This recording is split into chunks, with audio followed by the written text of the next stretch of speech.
কথা লেখাও গণতন্ত্র শব্দটার অপমান। আসন্ন জাতীয় নির্বাচনের যে স্বচ্ছতা, এটা নিয়ে আপনারা কি পদক্ষেপ নিয়েছেন?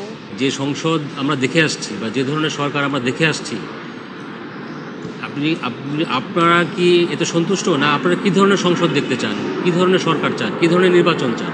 যতটুকু আমি স্টাডি করে দেখেছি যে বাংলাদেশ ইতিহাস সবসময় নতুন নতুন ইতিহাস গড়ে তোলে। হ্যাঁ, বাংলাদেশকে একই ইতিহাস পুনরাবৃত্তি দেখি না। এখন আমি বুঝতে পারছি না বা আমরা বুঝতে পারছি না যে সামনে আর 1 বছর পরে ইলেকশনের টাইমে যে জিনিসটা আপনারা যারা পলিটিশিয়ান আছেন, আমি আপনাদেরকে সবাইকে অনার করি।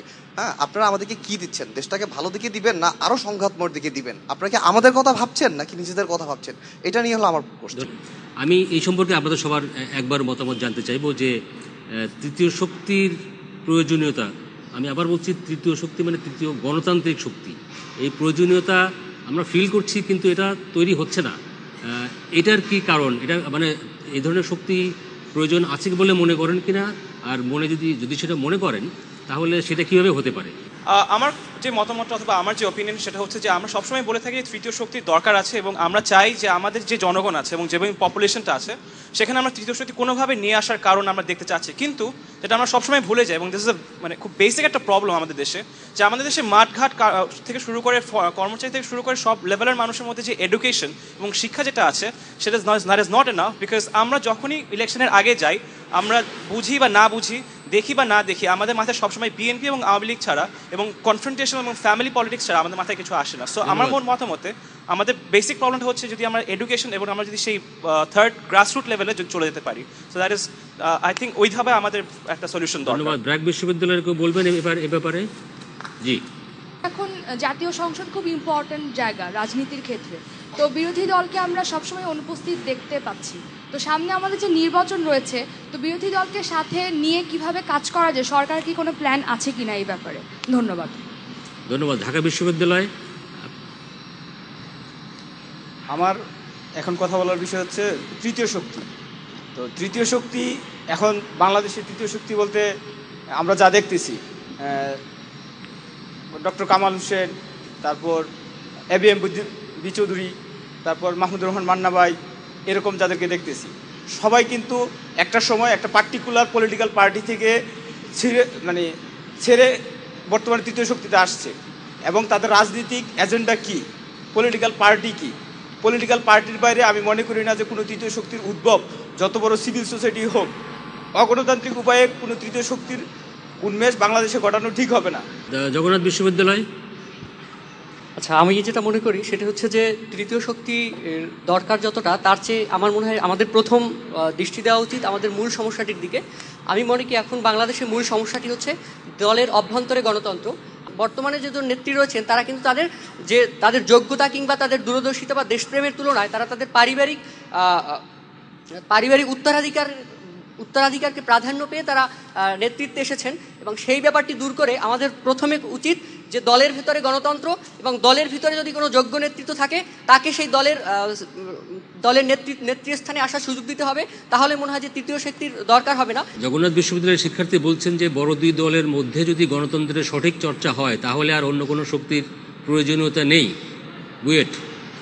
আজকে আমরা যে আলোচনাটা করছি তৃতীয় শক্তির একটি প্রয়োজন রয়েছে, এবং আমি ঢাকা বিশ্ববিদ্যালয়ে যে বক্তা রয়েছেন তার সাথে একমত এই দিক থেকে যে রাজনৈতিক শক্তি ব্যতীত তৃতীয় কোনো শক্তি সিভিলিয়ান সোসাইটি বা অন্য কোনো জায়গা থেকে আসা সম্ভব নয়। তবে আজকে ক্ষমতায় যাওয়ার জন্য ছোট ছোট রাজনৈতিক দলগুলো যদি আজকে প্রধান রাজনৈতিক দলকে ব্যবহার করতে চায়, এবং তারা যদি প্রধান যে রাজনৈতিক দল যে দুইটি শক্তি রয়েছে তাদের সাথে নিজেকে মিশিয়ে দিতে চায়, সেই ক্ষেত্রে কি করে আজকে তৃতীয় শক্তিটির উদ্ভব ঘটবে, সেই প্রশ্নের উত্তর আশা করি প্যানেলিস্টরা দেবেন। ধন্যবাদ। আমরা আপনাদের মতামত শুনলাম, এবার প্যানেল আলোচকদের কাছে আসবো। জনাব মাহমুদুর রহমান মান্না, এই যে ধরনের তৃতীয় শক্তির কথা আমরা আলোচনা করছিলাম সেরকমই একটি শক্তি গড়ে তোলার প্রক্রিয়ার মধ্যে রয়েছেন, অতএব তিনি বলবেন সবার শেষে।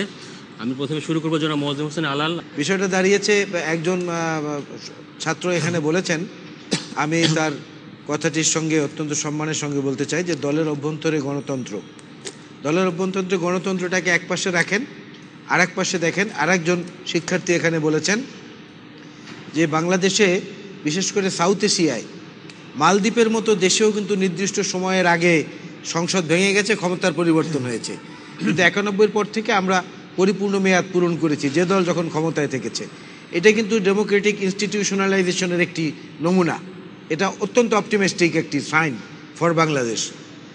তো যেটা দাঁড়িয়েছে সেটা হচ্ছে যে তৃতীয় শক্তির ব্যাপারে আমার কথা হচ্ছে যে রাজনীতির ইতিহাসটা কি বলে। উন্নততর গণতন্ত্রের দেশ যেগুলো, মার্কিন যুক্তরাষ্ট্র ডেমোক্রেট রিপাবলিকান, ব্রিটেনে লেবার কনজারভেটিভ, ভারতে কংগ্রেসের নেতৃত্বে জোট, না হয় বিজেপির নেতৃত্বে জোট। দ্বিদলীয় ব্যবস্থাই তো সব জায়গায় গড়ে উঠেছে। মাঝখান থেকে তো ওইভাবে কেউ প্রবেশ করতে পারছে না, বহু বছর বহু শতাব্দী ধরে চেষ্টা করার পরেও।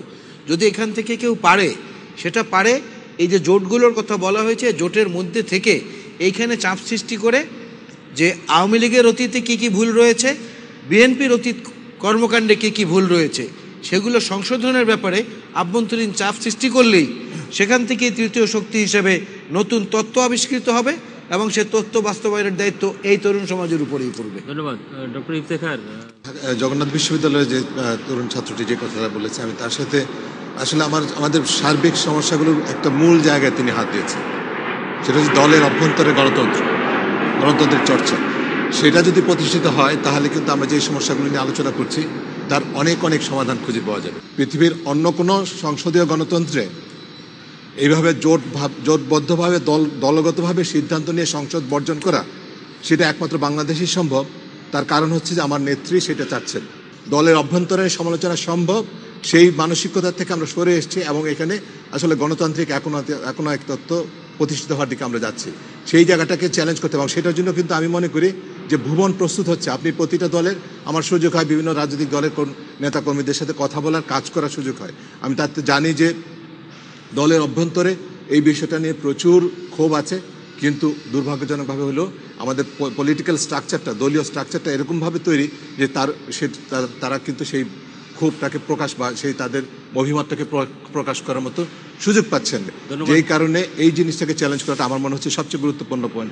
সেদিন দুটো প্রস্তাব, একটি হচ্ছে দুটো বক্তব্য। একটি হচ্ছে দলের অভ্যন্তরে গণতন্ত্র নেই, এই ধরনের একটি অভিযোগ এসছে। 2 নম্বর হচ্ছে নির্বাচন নিয়ে দুই দলের দুই অবস্থান, তত্ত্বাবধায়ক সরকারের পক্ষে বিপক্ষে। সেই ব্যাপারে ঢাকা বিশ্ববিদ্যালয়ের একজন শিক্ষার্থী একটি প্রস্তাব দিয়েছেন যে কোয়ালিশন কেয়ারটেকার গভর্নমেন্ট হতে পারে। এই দুটো বিষয় সম্পর্কে আপনি বলবেন।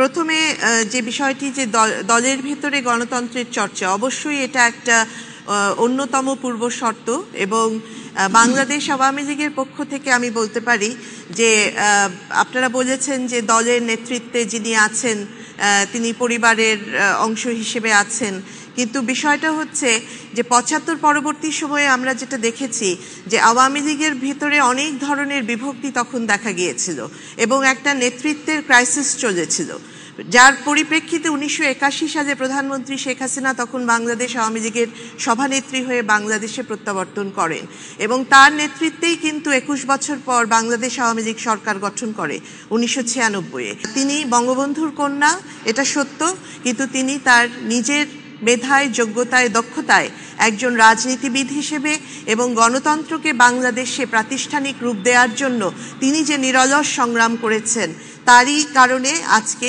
তার এই অবস্থান। এটা একটি বিষয়।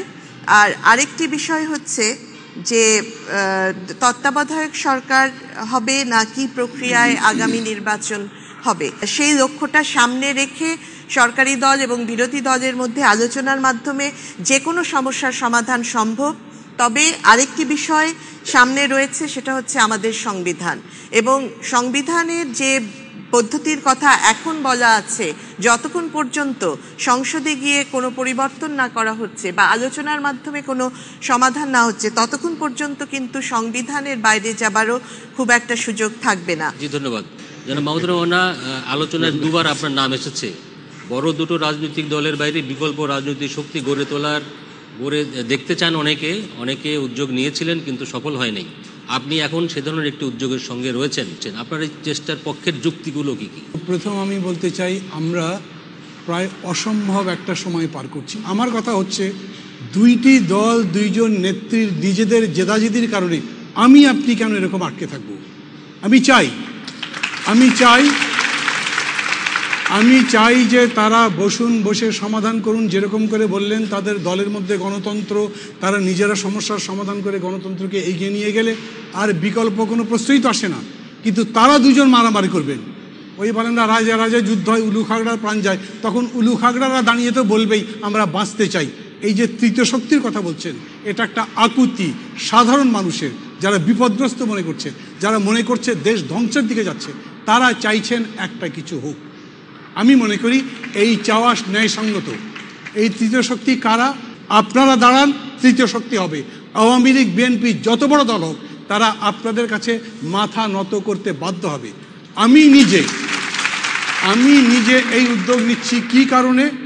আমি যদি দেখতাম, আমি তো আওয়ামী লীগ করতাম, আমি বলিনি এখনো যে আমি আওয়ামী লীগ ছেড়ে দিয়েছি, কিন্তু দল আমাকে প্রায় ছেড়েই দিয়েছে।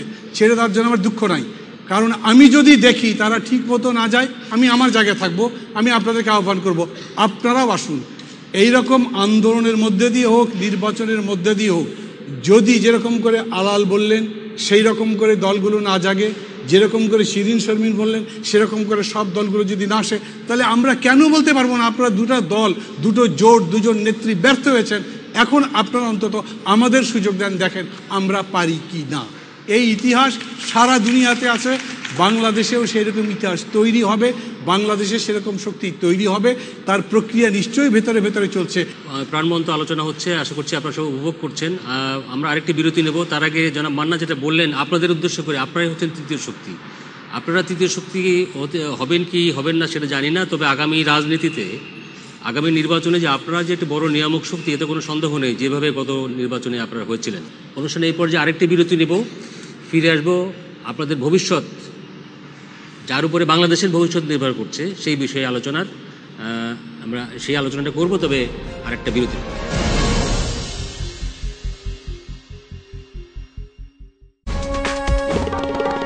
আপনারা দেখছেন আমরা আনিব রাঙা প্রভাত। এই অপদার্থের দল, দুধ পদার্থের কোন অবস্থা কে জানিস বল? কুরকুরি স্যার, রোমানিয়া লাইট ক্র্যাকারস কে দেখেন বুঝবেন। কুরকুরে দুধ, দুধের স্বাদে রোমানিয়া লাইট ক্র্যাকারস, প্যাকেট ভরা কুরকুরে দুধ। আমায় এবারে সালাম দাও। এই হইল কোমরের জোর, হইল তেজ্জত পাংচার, যেন তেন চেয়ারে বসে, তাই কোমরে জোর নাই। বেঙ্গল প্লাস্টিকের বিভিন্ন ডিজাইনের চেয়ার বিশেষভাবে তৈরি, যা নিয়মিত ব্যবহার করলে পাবেন আরাম ও সুস্বাস্থ্য, আর পাবেন জীবনে কোমর সোজা করে দাঁড়ানোর নিশ্চয়তা। বেঙ্গল প্লাস্টিক চেয়ার, কোমর সোজা করে দাঁড়ানোর নিশ্চয়তা। বেঙ্গল, আস্থা শতভাগ। 1000টি স্মার্টফোন তোমার জন্য। তোমার গ্রামীণ ফোন মোবাইলে ডিসেম্বরে মোট যত টাকার লোকাল ভয়েস কল করেছো, জানুয়ারিতে তার চেয়ে 100 টাকা বা তার যত বেশি করবে ততই বেড়ে যাবে স্যামসাং গ্যালাক্সি নোট 2 সহ 1000টি স্মার্টফোন জেতার চান্স। আর 100টি ফ্রি জিপি SMS তো থাকছেই। সময় কম, চলো জিতে নেই, চলো বহুদূর। গ্রামীণ ফোন। বয়স আপনার ত্বকের স্বাভাবিক উজ্জ্বলতাকে কেড়ে নেয়। Pond's Gold Radiance real gold এবং অ্যান্টি এজিং প্রযুক্তির এক কার্যকরী সংমিশ্রণ, যা উজ্জ্বলতার 4টি স্তরে কাজ করে। Wrinkles, uneven skin tone, dryness, dullness ফিরে পান তারুণ্যময় ত্বকের দীপ্তিময় উজ্জ্বলতা। Pond's Gold radiance.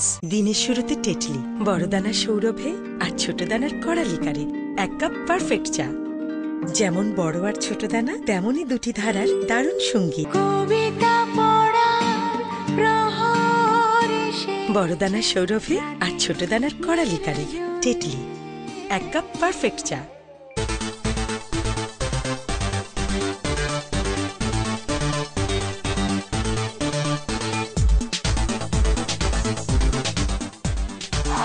Don't bite. Natural strawberry ফ্লেভারে মেরিল চ্যাপস্টিক, আপনার ঠোঁট থাকুক সুরক্ষিত। হাসুন প্রাণ খুলে। Is Dove better than soap? We're going to prove it. Take a bar of your soap and Dove. Use yours on one side, Dove on the other. The soap wash side feels tight, rough. The Dove side, smoother. Why? Dove is different. Your skin is softer all over. Feel the difference. You'll never wash with soap again. দুধ খেয়ে নাও এখন। না না না, এক্ষুনি। তামিম, এখানে কে দুধ খেতে চাচ্ছে না? কি এক্সামে সেঞ্চুরি চাই তো? আমি কি করে সেঞ্চুরি করি জানো? ছোটবেলা থেকে আজ রোজ ব্রেকফাস্টে ডানো মাস্ট রোজ খাই, তাই পারফরম্যান্স হয় ফাটাফাটি। রোজ ব্রেকফাস্টের সাথে এক গ্লাস ডানো মনোযোগ বাড়ায়, মেমোরি ইমপ্রুভ করে, আর স্কুলে ওদের রাখে সুপার অ্যাক্টিভ। হেই চ্যাম্পস, আজ সকালে ডানো খেয়েছো তো? ব্রেকফাস্টে ডানো মাস্ট।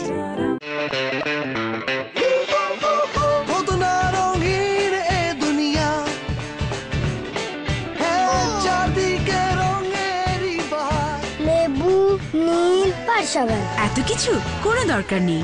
এলো নতুন সার্ফ এক্সেল পারসাবাদ, লেবু আর নীলের শক্তি নিয়ে, যা চকলেট বা সসের মতো কঠিন দাগ তুলে ফেলে খুব সহজে।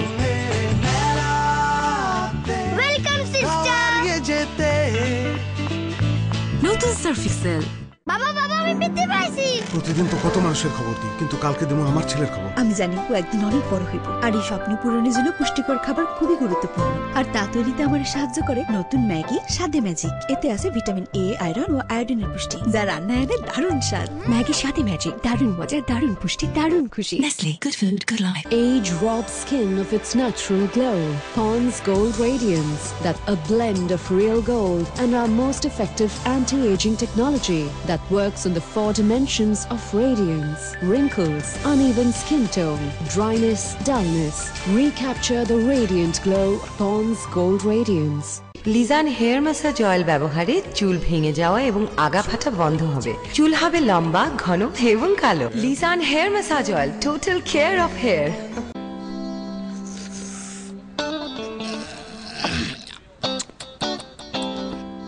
বাহ, ভালো তো। চায়ের দামে শরবত পাইলাম, ভালো না? কেন চায় তো চিনে দিছিস কেন? চিনি কি বাংলালিংক দামে পাইছস? এখন বাংলালিংক মানে সবচেয়ে কম রেট। বাংলালিংক দিচ্ছে এখন যে কোনো অপারেটরে 12 পয়সা প্রতি 10 সেকেন্ড, দিনরাত 24 ঘন্টা। নতুন বাংলালিংক সংযোগ চালু করলেই এই রেটটি উপভোগ করতে পারবেন। আর বর্তমান বাংলালিংক গ্রাহকরা এই রেট উপভোগ করতে স্টার্ট লিখে ফ্রি SMS করুন 4687 নম্বরে। দিন বদলের চেষ্টায় বাংলালিংক।